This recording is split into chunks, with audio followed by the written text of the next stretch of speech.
De retour dans Reaper, donc ça y est, j'ai importé tous mes samples.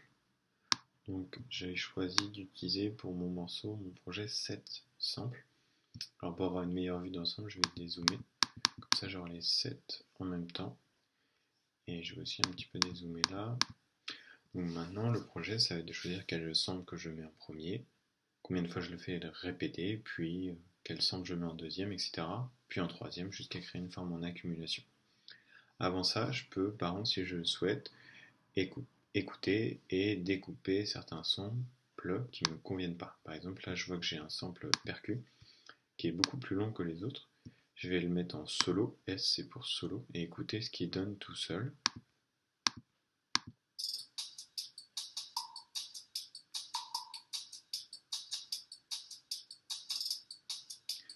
Donc en soi, il me convient très bien comme il est au début, à la même durée que les autres. Donc toute la fin du sample, en fait, je ne vais pas m'en occuper, je vais le découper pour garder que ce qui m'intéresse. Quelque chose qu'on fait habituellement. Voilà. Donc là, j'ai tous mes samples qui en plus ont la même durée, donc ça va être un peu plus pratique pour s'organiser. Et je vais choisir quel sample je mets en premier.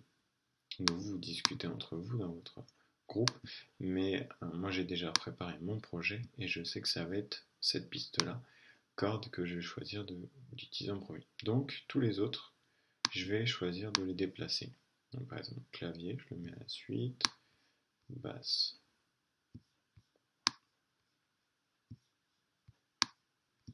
Oups.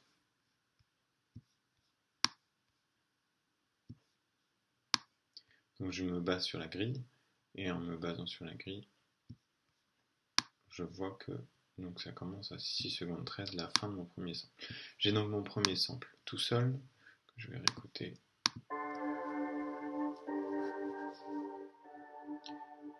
Ok, je trouve que c'est une très bonne introduction pour mon morceau. Super, maintenant je vais choisir ce que je mets à la suite. Donc forcément mon premier sample, bah lui il revient, vu il va être joué en boucle, et je vais choisir ce que je mets en deuxième. Donc en deuxième, j'ai choisi que ce soit cette piste-là, clavier. Donc je fais la même étape que tout à l'heure. Tous les autres samples, il n'est pas tout à fait bien ajusté, voilà. Tous les autres samples, je les déplace pour garder que les deux premiers samples qui m'intéressent.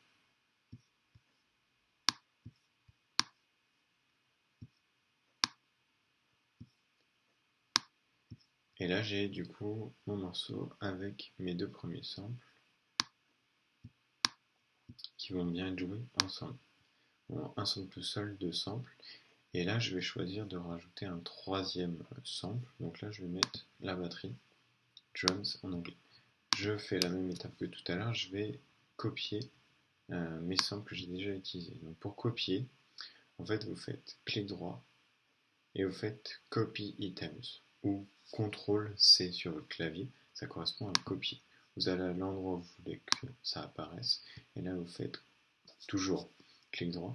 Et cette fois-ci, c'est remplacé par Paste, qui veut dire coller, ou CTRL-V. Et donc, il est ici, il est apparu CTRL-V. Je fais la même chose avec l'autre. Donc, Copy Items, je vais à l'endroit où je veux qu'il soit rejoué, et là, clic droit, Paste pour coller.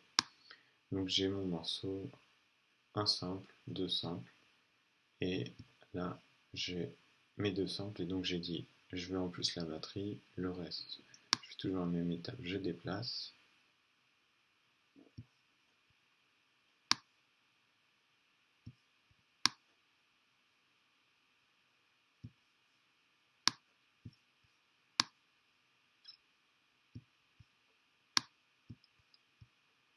Et voilà, je réécoute depuis le début.